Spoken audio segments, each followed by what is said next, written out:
આજે આપણે વાત કરવાની છે અષાઢ મહિનાના અંજવાળિયા પક્ષમાં આવતી રૂડીને રૂપાળી દેવસયની અગિયારસ એટલે કે આપણી દેશી ભાષામાં કહીએ તો દેવપોઢી અગિયારસ વિશે। આ દિવસે મુહૂર્ત કયું છે, પારણા ક્યારે કરવાના, પૂજા કઈ રીતે કરવી અને આજથી જે 4 મહિનાનો રૂડો ચાતુર્માસ બેસે છે એનું શું મહાત્મય છે, એ બધી વાતો આજે આપણે સમજવાની છે। ચેનલ પર નવા હો તો સબસ્ક્રાઇબ કરવાનું ભૂલતા નહીં। કમેન્ટમાં લખો જય વિષ્ણુ નારાયણ। અષાઢ સુદ 11થી બરાબર 4 મહિના માટે આપણા પાલનહાર શ્રી હરિનારાયણ યોગનિંદ્રામાં પધારે છે। ભગવાન જ્યારે ક્ષીરસાગરમાં પોઢી જાય ત્યારે આ આખી સૃષ્ટિની સંભાળ કોણ રાખે? આપણા ભોળાનાથ કૈલાશપતિ મહાદેવ। 4 મહિના સુધી મહાદેવજી આ સૃષ્ટિનું સંચાલન કરે છે। ભગવાન વિષ્ણુ તો ભક્તોના હૃદયમાં વાસ કરીને સૂતા હોય છે। જેનો ભાવ ચોખ્ખો હોય, જે ધર્મના માર્ગે હાલતો હોય, એની માથે ઠાકોરજીની અમિદ્રષ્ટિ સદાય રહેવાની જ છે। અષાઢના બાકીના 15 દિવસ વત્તા શ્રાવણ આખો વત્તા ભાદરવો આખો વત્તા આસો આખો વત્તા કારતક મહિનાના 15 દિવસ એટલે કે દેવઉઠી અગિયારસ। જ્યારે દેવપોઢી અગિયારસે ભગવાન સૂવે ત્યારે દેવઉઠી અગિયારસે પાછા જાગે। આ દેવપોઢી અગિયારસ વર્ષની સૌથી મોટી અગિયારસ ગણાય। જે માણસ આખા વર્ષમાં એકેય અગિયારસ ન કરી શકતો હોય, ઈ જો ખાલી આ દેવપોઢી અગિયારસ અને દેવઉઠી અગિયારસ આ બે કરી લેને તો એને આખા વર્ષની 22-24 અગિયારસનું પુણ્ય મળી જાય। આ 4 મહિના દરમિયાન લૌકિક કાર્યો જેવા કે સગાઈ, લગ્ન, મુંડન કે વાસ્તુ જેવા સાંસારિક શુભ કામો બંધ થઈ જાય છે।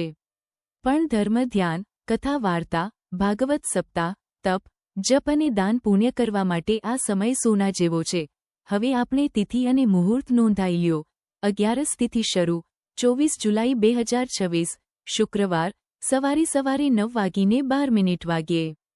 તિથિ પૂરી 25 જુલાઈ 2026 શનિવાર સવારે 11:34 વાગ્યે। વ્રતની તારીખ ઉદયા તિથિ મુજબ 25 જુલાઈ 2026 શનિવાર।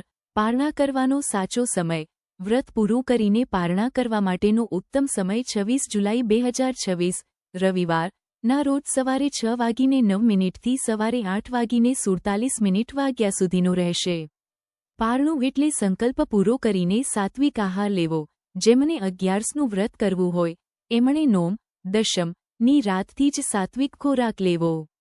11ના દિવસે સવારે વહેલા ઉઠી નાહી ધોઈને ચોખ્ખા કપડાં પહેરવા, ઘરની પવિત્રતા, ઘરમાં અને મંદિરમાં ગંગાજળ છાંટવું, ઠાકોરજીનો શૃંગાર, ઘરમાં લાલજી, લાલા, વિષ્ણુ ભગવાન કે મુરલીધરની મૂર્તિ હોય તો એમને પંચામૃતથી સ્નાન કરાવી, શુદ્ધ જળથી પખાળીને સુંદર વસ્ત્ર આભૂષણ ધરાવવા, ભોગને સામગ્રી, માખણ મિશ્રી, પંચમેવો અને ફળ ફૂલનો ભોગ ધરાવવો।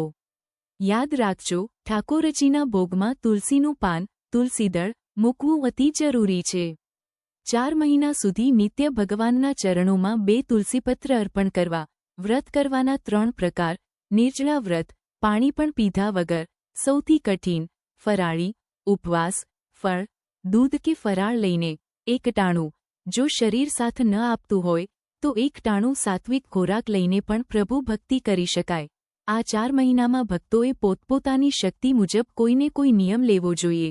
પીપળા અને તુલસી પૂજન, રોજે પીપળે ગાળેલું જળ ચડાવવું, પરિક્રમા કરવી અને સાંજે તુલસી ક્યારે કે પીપળા નીચે દીવો, દીપદાન કરવો, પિતૃ તર્પણને ગીતા પાઠ। આ દિવસે શ્રીમદ ભગવદ ગીતાનો પાઠ કરવાથી પિતૃઓને મોક્ષ મળે છે। ગાય માતાની સેવા, ગાયને લીલો ચારો કે રોટલી ખવડાવવી, બ્રાહ્મણોને કાચું સીધુંને દક્ષિણા આપવી। જીવનશૈલી 4 મહિના વાળ નખ ન કાપવા, કોઈની ચાડી ચુગલી કે નિંદા ન કરવી અને વ્યસનથી દૂર રહેવું। ખાસ નોંધ, જે બહેનોને માસિક ધર્મ હોય કે ઘરમાં સૂતક હોય, ઈ પૂજા પાઠ ન કરી શકે પણ મનથી 11નું વ્રત અને પ્રભુના નામનો જપ ચોક્કસ કરી શકે છે। પૌરાણિક કથા, એકવાર ધર્મરાજ યુધિષ્ઠિરે દ્વારકાધીશ શ્રીકૃષ્ણને પૂછ્યું, હે ત્રિલોકના નાથ, અષાઢ સુદ 11નું નામ શું છે અને એની કથા શું છે? ત્યારે ભગવાન શ્રીકૃષ્ણ બોલ્યા, હે રાજન, આ જ પ્રશ્ન એકવાર નારદજીએ બ્રહ્માજીને પૂછેલો। આ 11ને પદ્મા 11 પણ કહેવાય છે। સાંભળો, હું તમને એની કથા સંભળાવું। સૂર્યવંશમાં માંધાતા નામના એક પ્રતાપી અને પ્રજાપાલક રાજા થઈ ગયા। એમના રાજ્યમાં પ્રજા સુખી સંપન્ન હતી. પણ એકવાર કર્મસંજોગે રાજ્યમાં સતત 3 વર્ષ સુધી વરસાદ ન પડ્યો. ધરતી ફાટી ગઈ, અન્નનો કટોકટો આવ્યો અને પ્રજા ત્રાહિમામ પોકારી ગઈ. રાજા માંધાતા પોતાની પ્રજાનું દુઃખ ન જોઈ શક્યા. તેઓ ઉઘાડા પગે વનમાં નીકળી પડ્યા. ફરતા ફરતા તેઓ બ્રહ્માજીના પુત્ર અંગિરા ઋષિના આશ્રમે પહોંચ્યા. રાજાએ ઋષિના ચરણોમાં શિર નમાવીને વિનંતી કરી, મહારાજ, હું ધર્મે ચાલીને રાજ કરું છું, છતાં મારા રાજ્યમાં આટલો મોટો અકાળ કેમ પડ્યો? ત્યારે અંગિરા ઋષિએ કહ્યું, હે રાજન, આ સતયુગ છે. આ યુગમાં નિયમો કડક છે. તમારા રાજ્યમાં એક શુદ્ર વ્યક્તિ તપસ્યા કરી રહ્યો છે, જેના લીધે આ દોષ ઉત્પન્ન થયો છે. રાજા માંધાતા દયાળુ હતા. એમણે કહ્યું, હે ઋષિવર, હું કોઈ નિરપરાધ તપસ્વીનો પ્રાણ ન લઈ શકું. મને એના સિવાયનો કોઈ બીજો રસ્તો બતાવો. ત્યારે અંગિરા ઋષિએ ઉપાય બતાવ્યો. તો પછી હે રાજન, તમે આખી પ્રજા સાથે અષાઢ મહિનાના શુક્લ પક્ષની દેવસયની 11નું વિધિ વિધાનથી વ્રત કરો. રાજા માંધાતાએ નગરમાં પાછા આવીને પ્રજાજનો સાથે મળીને શ્રદ્ધાપૂર્વક આ 11નું વ્રત કર્યું. વ્રતના પ્રભાવથી આકાશમાં કાળાડીબાંગ વાદળો ઘેરાણા અને મુસળધાર વરસાદ વરસ્યો. આખી ધરતી લીલીછમ થઈ ગઈ અને પ્રજાના દુઃખ દૂર થઈ ગયા. ભગવાન શ્રીકૃષ્ણ યુધિષ્ઠિરને કહે છે, હે રાજન, જ્યારે સૂર્યનારાયણ કર્ક રાશિમાં પ્રવેશ કરે ત્યારે ભગવાન વિષ્ણુને પોડાડવા અને જ્યારે તુલા રાશિમાં આવે ત્યારે જગાડવા. 4 મહિના સુધી પ્રભુની સેવા કરતા કરતા રોજ આ શ્લોક બોલવો. ત્વમેવ માતા ચ પિતા ત્વમેવ, ત્વમેવ બંધુશ્ચ સખા ત્વમેવ, ત્વમેવ વિદ્યા દ્રવિણ ત્વમેવ, ત્વમેવ સર્વં મમ દેવ દેવ. બોલો લક્ષ્મીપતિ શ્રી હરિનારાયણ ભગવાનની જય. ચાતુર્માસ મહાત્મયની જય. તમામ ભક્તોને દેવપોઢી 11ની ખૂબ ખૂબ શુભેચ્છાઓ.